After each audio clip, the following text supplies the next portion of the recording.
Welcome to ராமஸ் vlog. எல்லாருக்கும் சூப்பரான good morning friends. நாம் இந்த வீடியோவில் என்னோட ஃபுல் டே ரொட்டீன் தான் பார்க்க போகிறோம்.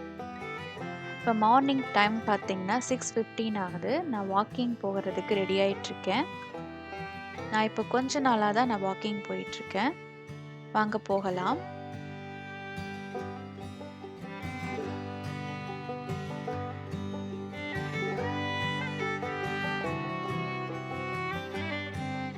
இப்போ நம்ம வீட்டை பூட்டிட்டு நம்ம கிளம்பிடலாம். 6:15 ஆகுது. நம்ம இங்கேருந்து கொஞ்சம் தூரம் நடந்து போய் தான் ஒரு ரிவர் சைடு பார்க் மாதிரி இருக்கும். அங்கே தான் நம்ம வாக்கிங் போக போகிறேன். ஸோ மார்னிங் இன்னும் சன்லைட் இன்னும் ஆரம்பிக்கலை. கொஞ்சம் இருட்டாக தான் இருக்குது. மார்னிங் ஒரு 2 நாளாக நல்ல ஒரு கூலிங்காக இருக்குது. இத்தனை நாள் இருந்ததை விட இந்த டிசம்பர் மந்த் இந்த வருஷம் இந்த டிசம்பர் மந்த்து நிறைய கூலிங் இருக்குது, நிறைய மழை பெய்யுது. ஸோ நல்ல சில்லுன்னு இருக்குது. நான் ஒரு ஃப்ரெண்டு கூட தான் நான் வாக்கிங் போவேன். ஸோ இந்த ரோடை கிராஸ் பண்ணி போனால் தான் அந்த ரிவர் சைட் பார்க் வரும். நான் ஏற்கனவே ஒரு வீலாகில் நான் ஷேர் பண்ணியிருக்கேன்.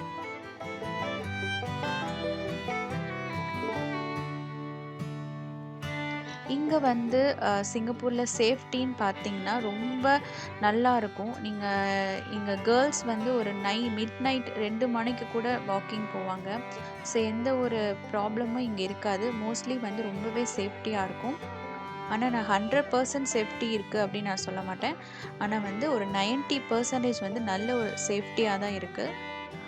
நீங்கள் பயமே இல்லாமல் போகலாம்.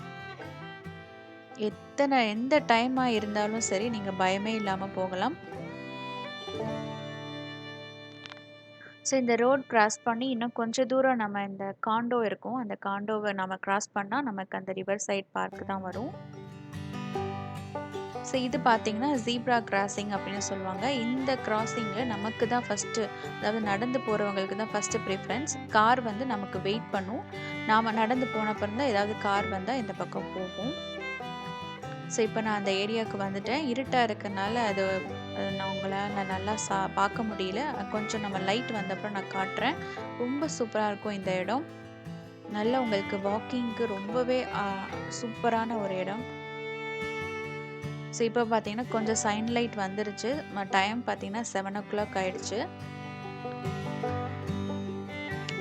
அந்த பிரிட்ஜ் பார்த்தீங்களா, அந்த பிரிட்ஜை கிராஸ் பண்ணி தான் வரணும். உள்ளே கொஞ்சம் தூரம் நடந்து வந்தப்புறம் இந்த மாதிரி ஒரு ஃப்ளோட்டிங் ஏரியா இருக்கும். அதாவது இந்த நல்ல தண்ணிக்கு நடுவில் ஒரு சின்ன பார்க் மாதிரி வச்சுருப்பாங்க. ஸோ இங்கே நீங்கள் எக்ஸசைஸ் பண்ணலாம், சைக்கிளிங் பண்ணலாம். ஸோ அதுக்கெல்லாம் இல்லைன்னா கொஞ்ச நேரம் நீங்கள் ரெஸ்ட் எடுக்கிறதா கூட ரெஸ்ட் எடுத்துக்கலாம். உங்கள் கிட்ஸை கூட்டு வந்தாங்கன்னா ரொம்ப என்ஜாய் பண்ணுவாங்க. ஏன்னா இது நல்ல தண்ணிக்கு நடுவில் தான் இது இருக்கும். ஸோ பாருங்கள் எவ்வளோ அழகாக இருக்குது அந்த பிரிட்ஜு. அந்த பிரிட்ஜோட ரெஃப்ளெக்ஷன் அந்த வாட்டரில் தெரியுது. ஸோ அதுக்கு சூப்பராக ட்ரெயின் வேறு போயிட்டுருக்கு, அந்த சின்ன ட்ரெயின். ஸோ 2 ட்ரெயின் கிராஸ் ஆகிட்டுருக்கு. ஸோ ரொம்ப பியூட்டிஃபுல்லான வியூ.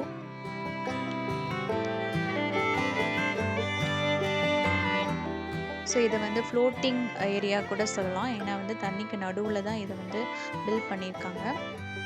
இதை அப்பப்போ க்ளீன் பண்ணுவாங்க. இங்கேருந்து தான் சிங்கப்பூர் எங்களுக்கு வாட்டர் நாங்கள் இருக்கிற ஏரியாவுக்கு அங்கேருந்து தான் வாட்டர் வருது. அந்த வாட்டரை தான் ரீசைக்கிள் பண்ணி எங்களுக்கு ப்யூரிஃபை பண்ணி எல்லா அப்பார்ட்மெண்ட், இந்த ஹெச்டிபி ஃப்ளாட் எல்லாத்துக்கும் சப்ளை பண்ணுவாங்க. ஸோ இப்போ நம்ம அந்த இடத்த கிராஸ் பண்ணிட்டு வந்துட்டோம். இது அங்கேருந்து நம்ம ஒரு சின்ன ஒரு ஏரியா மாதிரி இருக்கும். இந்த இடத்துல சைக்கிளிங் பண்ணவங்களாகட்டும், இல்லைன்னா எக்ஸசைஸ் பண்ணுறவங்க, யோகா பண்ணுறவங்களாம் இங்கே பண்ணுவாங்க. ஏன்னா நீங்கள் கொஞ்ச நேரம் ரெஸ்ட் எடுத்துகிட்டு அதுக்கப்புறம் உங்கள் வாக்கிங்கை கன்டினியூ பண்ணலாம். ஸோ இங்கே இருக்கிற இந்த சைடில் இருக்கிற ட்ரீஸ் எல்லாம், இந்த பிளான்ட் எல்லாமே ரொம்ப ஹெர்பல் எஃபெக்டிவான இருக்கிற பிளான்ட்ஸு. இந்த சைனீஸ் இந்த பிளான்ட்ஸை நிறையா யூஸ் பண்ணுவாங்க.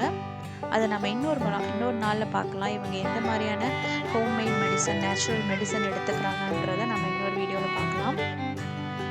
ஸோ இப்போ நான் ஜாக்கிங் முடிச்சுட்டு என்னோடய வீட்டுக்கு நான் திரும்ப போயிட்டுருக்கேன். சாரி, ஜாக்கிங் கிடையாது, வாக்கிங் முடிச்சுட்டு போயிட்டுருக்கேன்.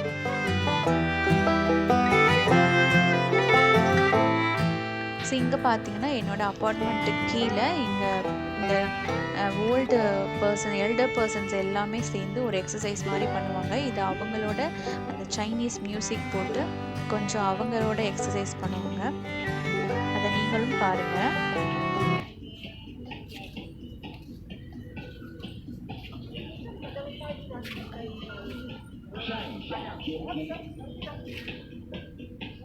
ஸோ இந்த எக்ஸசைஸ் பார்த்திங்கன்னா இந்த இது டெய்லியுமே நடக்கும். நான் டெய்லியுமே பார்ப்பேன் இவங்கள. ஸோ ரொம்ப சிம்பிளான அவங்களுக்கு அந்த ஏஜுக்கு ஏற்ற மாதிரி ரொம்ப அந்த கை காலுக்கு நல்ல மூவ்மெண்ட் கொடுக்குற எக்ஸசைஸ். இங்கே பார்த்தீங்கன்னா ஒரு நோட்டீஸ் போர்டு இருக்குது. சிங்கப்பூரில் வந்து நீங்கள் இந்த புறாலாம் இருந்ததுன்னா அதுக்கு நீங்கள் ஃபீட் பண்ணக்கூடாது. ஃபீட் பண்ணிங்கன்னா அவங்க ஃபைன் போட்டுருவாங்க. ஸோ எதுக்குன்னா அந்த சிங்கப்பூர் க்ளீனாக வச்சுக்கிறதுக்கு தான் அது. அதனால் பேர்ட்ஸ் எல்லாம் இருந்ததுன்னா அவங்களுக்கு நம்ம ஃபீட் பண்ணக்கூடாது. இப்போ நான் மார்னிங் வந்து முடிச்சுட்டு நான் கொஞ்சம் தண்ணியெல்லாம் காஃபியெல்லாம் குடிச்சிட்டு ரெஃப்ரெஷ் ஆகிட்டேன். வந்து நான் ஃபஸ்ட்டு வேலை நான் வாஷிங் மிஷின் தான் ஆன் பண்ணுவேன். நம்ம காலையிலே வந்து போட்டுட்டோம்னா அதை காய வச்சு எடுத்துக்கலாம். மோஸ்ட்லி வந்து நாங்கள் இருக்கிற இந்த இடத்துல வந்து சன்லைட் வந்து ரொம்ப ரேராக தான் விழுகும். அதனால் துணி காயறதுக்கு கொஞ்சம் லேட் ஆகும். இது வந்து நான் பெட்ஷீட்ஸ்லாம் போட்டிருக்கேன். பெட்ஷீட்ஸ் கொஞ்சம் டிஷர்ட்ஸ்லாம் போட்டிருக்கேன். இதை தான் வந்து நான் வாஷ் பண்ண போகிறேன். நான் இதை காட்டுறேன். இப்படி தான் வந்து துணி காய போடுறதுக்கு இருக்கும். ஸோ இந்த மாதிரி கம்பி கம்பியாக வந்து ஒரு 3 கம்பி தான் இருக்கும். அதனால் கொஞ்சோண்டு துணிகள் தான் நம்ம துவைச்சி காய போட முடியும். அதே போல் நீங்களே பாருங்கள், சன்லைட் வந்து ரொம்ப ரேராக தான் இந்த பக்கம் வரும். அதனால் துணி காயறதுக்கும் ரொம்ப லேட் ஆகும். ஸோ மேக்ஸிமம் ஒரு 2 நாள் நான் காய விட்டுருவேன். காலையில் பிரேக்ஃபாஸ்ட் பார்த்திங்கன்னா ரொம்ப சிம்பிளாக தான் நான் செய்கிறேன். எனக்கு வந்து செய்யறதுக்கான மூடு இல்லை. அதனால் சீரியல்ஸ் தான் நாங்கள் எல்லாமே சாப்பிட்டோம். சீரியல்ஸ் கூட நம்ம வந்து கொஞ்சோண்டு திராட்சை, அப்புறம் வந்து வாழைப்பழம், ஆப்பிள்ஸு இந்த மாதிரி கட் பண்ணி சேர்த்து சாப்பிட்டிங்கன்னா உங்களுக்கு இன்னும் நல்ல ஃபில்லிங்காக இருக்கும். நல்ல ஹெல்த்தியாகவும் டேஸ்டியாகவும் இருக்கும். நான் மில்க் சேர்த்து இதை நான் சாப்பிட போகிறேன். சாப்பிட்டு முடிச்சுட்டு இப்போ கொஞ்ச நாளாக என்னோடய பெரிய பொண்ணுக்கு நான் கொஞ்சம் சொல்லி கொடுத்துட்ருக்கேன். ஏன்னா வந்து ஜனவரி 4லேருந்து நம்ம ஸ்கூல் வந்து ஸ்டார்ட் ஆகுது. அது வந்து பெரிய ஸ்கூல், ஃபஸ்ட் ஸ்டாண்டர்ட் அப்படின்னு சொல்லலாம். ஸோ வந்து அதுக்கு போகிறதுக்கு முன்னாடி கொஞ்சமாவது நமக்கு தெரியணும். ஏதாவது லெட்டர்ஸ் கொஞ்சம் சின்ன சின்ன வார்த்தைகளாவது ரீட் பண்ணுறதுக்கு தெரியணும். ஸோ அதை தான் வந்து மார்னிங்கில் நான் சொல்லி கொடுத்துட்ருக்கேன். ஏன்னா மார்னிங்கில் தான் எனக்கு கொஞ்சம் டைம் இருக்குது. அவங்களுக்கு சொல்லி கொடுக்கும்போது குட்டி பாப்பாவும் சேர்ந்து படிக்கிறாங்க. அவள் படிக்கிறத நீங்களே பாருங்கள். बिको बिको बिको कली ईद ने कली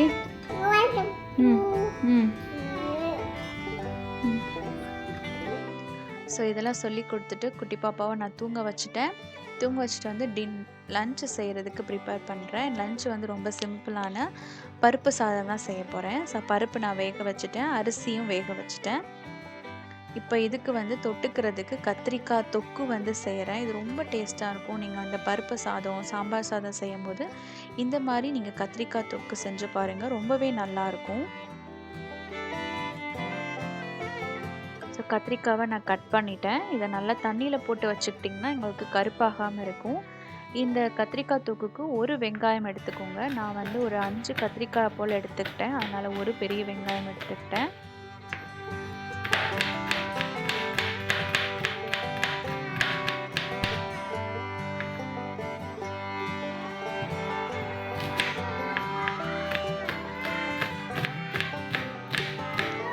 இப்போ நம்ம செய்ய ஆரம்பிச்சிடலாம். இதுக்கு ஒரு கடாயில் கொஞ்சோண்டு எண்ணெய் சேர்த்துக்கோங்க. எண்ணெய் நல்லா சூடான பிறகு நம்ம வெட்டி வச்சுருக்கிற வெங்காயத்தை சேர்த்துக்கலாம். இதுக்கு கடுகு, உளுந்த பருப்போ சீரகமோ எதுவுமே தேவையில்லை.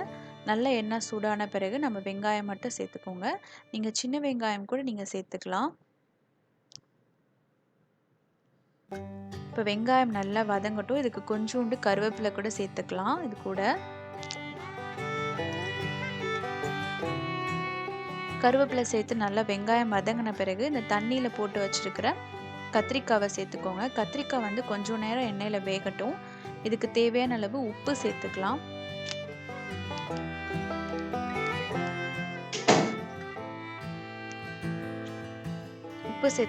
உப்பு கூட கொஞ்சோண்டு மஞ்சள் தூள் சேர்த்துக்கோங்க. இதெல்லாம் சேர்த்து நல்லா பரட்டிட்டு அப்புறம் காரத்துக்கு ஏற்ப மிளகாய்த்தூள் 1 டீஸ்பூன் அளவுக்கு மல்லித்தூள் வந்து சேர்த்துக்கலாம். நீங்கள் மிளகாய்த்தூள் மல்லித்தூளுக்கு பதிலாக குழம்பு மிளகாய் தூள் இருந்ததுன்னா அதை கூட நீங்கள் 1.5 டீஸ்பூன் அளவுக்கு சேர்த்துக்கோங்க. இது கொஞ்ச நேரம் எண்ணெயிலே நல்லா வதங்கட்டும். வதங்கின பிறகு நம்ம தண்ணி சேர்த்துக்கலாம். இப்போ இதில் நான் வந்து 1 கப் அளவுக்கு தண்ணி சேர்த்துக்கிறேன். அந்த கத்திரிக்காய் நல்லா மூழ்கிற அளவுக்கு தண்ணி சேர்த்துக்கோங்க. இது நல்ல கத்திரிக்காய் வந்து சாஃப்டாக குக் ஆகணும். அப்போனா தான் தொக்கு ரொம்ப டேஸ்ட்டாக இருக்கும். இப்போ தண்ணி வந்து பார்த்தீங்கன்னா கொஞ்சம் நல்லா வத்திருச்சு. இன்னும் நல்லா வத்தட்டும். இப்போ இன்னும் கொஞ்சம் நல்லா கெட்டியாகி அந்த எண்ணெய்லாம் நல்லா பிரிஞ்சுட்டு வந்திருக்கு. இந்த ஸ்டேஜில் நீங்கள் எடுத்து வச்சுக்கிட்டிங்கன்னா நீங்கள் சப்பாத்திக்கு, தோசைக்கெலாம் ரொம்ப நல்லாயிருக்கும். நம்ம சாதத்துக்குனால நான் இன்னும் கொஞ்சம் ட்ரை ஆக்குறேன். அந்த எண்ணெய் நல்லா பிரிஞ்சுட்டு வர்ற அளவுக்கு ட்ரை ஆக்கிக்க போகிறேன். இந்த மாதிரி எடுத்து வச்சுக்கோங்க. ரொம்பவே டேஸ்ட்டாக இருக்கும் பருப்பு சாதத்துக்கு. எல்லாரும் சாப்பிட்டு முடிச்சிட்டோம். நான் குட்டி பாப்பாவுக்கு சாதம்ல கொஞ்சோண்டு நெய் சேர்த்து, நாங்கள் எங்களுக்கு செஞ்ச அதே பருப்பை தான் சேர்த்து நான் ஊட்டி விட போகிறேன். இந்த மாதிரி தனித்தனியாக செய்யாதீங்க. பருப்பு செய்யும்போது நான் காரம் எப்பவுமே கம்மியாக தான் போடுவேன். அதனால் வந்து அதே பருப்பை சேர்த்து நான் வந்து ஊட்டி விட்டேன். எல்லாம் முடிச்சுட்டு ஈவினிங் வாக்கில் வந்து நாங்கள் கடைக்கு போனோம். ஏன்னா என்கிட்ட வந்து வெங்காயம், தக்காளி, அரிசி எல்லாம் தீர்ந்து போச்சு. அதை வாங்குறதுக்கு தான் இந்தியன் ஸ்டோர் போனேன். ஸோ இங்கே வந்து கொஞ்சம் காய்கறிகள் வந்து நல்லாவே ஃப்ரெஷ்ஷாக இருந்தது. கேரட்டு, பீன்ஸு, கத்திரிக்காய் இதெல்லாம் வந்து கொஞ்சம் நல்லா ஃப்ரெஷ்ஷாகவே இருந்தது. நான் வந்து எனக்கு தேவையான பொருட்கள் பார்த்தீங்கன்னா, கொஞ்சம் வெங்காயம், தக்காளி அதுதான் வந்து மெயினாக நமக்கு சீக்கிரமாக தீர்றது அதுதான். ஸோ அதனால் கொஞ்சம் வெங்காயமும் தக்காளியும் வாங்கிக்கிட்டேன். கொஞ்சம் ஒரு சொரக்காய் எடுத்துக்கிட்டேன். பெரிய சின்ன மீடியம் சைஸில் இருக்கிற சொரக்காய் எடுத்துக்கிட்டேன். நெக்ஸ்ட்டு பார்த்தீங்கன்னா தயிர் இல்லை. ஸோ மில்கி மிஸ்ட் சின்ன கப்பு வந்து தயிர் வந்து எக்ஸ்பைரி டேட் வந்து பார்த்து எடுத்துக்கிறேன். நான் இந்த தயிர், சீஸு, பன்னீர் இதெல்லாம் வாங்கும்போது கொஞ்சம் எக்ஸ்பைரி டேட் நல்லா பார்த்து வாங்கணும்.